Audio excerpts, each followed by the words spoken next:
Au Soudan du Sud, le parti politique Congrès national africain a exhorté le 8 janvier 2023 le gouvernement à respecter le délai de l'accord sur la feuille de route pour une fin pacifique et démocratique de la période de transition. Par ailleurs, le vice-président de l'ANC, Wilson Lodiong-Sebit, a exhorté les partenaires au processus à mettre en œuvre les chapitres clés de la feuille de route pour éviter toute possibilité de report des élections prévues en février 2023. Pour le parti ANC, dans la mise en œuvre de cette feuille de route déjà entamée dans le pays, le dispositif de sécurité est un chapitre essentiel de l'accord, reste en suspens.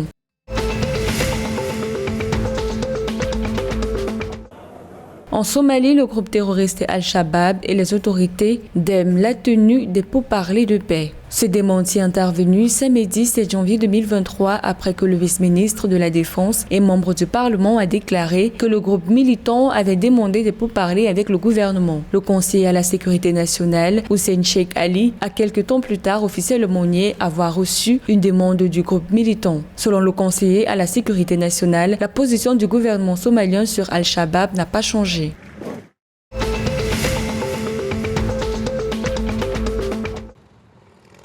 En Éthiopie, le ministère du Commerce et de l'Intégration régionale a annoncé une augmentation du prix de détail des produits pétroliers à compter du 8 janvier 2023. Un communiqué publié par le ministre indique que le nouveau prix du litre d'essence sera de 61 birr et 29 cents pour le diesel blanc, 67 birr et 30 cents, ainsi que le kérosène 67 birr. Le diesel noir léger sera vendu à 49 birr et 67 cents. Le diesel noir lourd à 48 birr et 70 cents et le carburant à 67 birr et 91 cents le litre. L'autorité indique également que la subvention reste en place pour les véhicules de transport public. Ainsi, la subvention accordée par litre d'essence a été augmentée de 15 birr et 76 cents à 17 birr 33 cents, tandis que la subvention pour un litre de diesel est augmentée de 19 birr à 2 cents à 22 birr et 68 cents dans le nouvel ajustement des prix.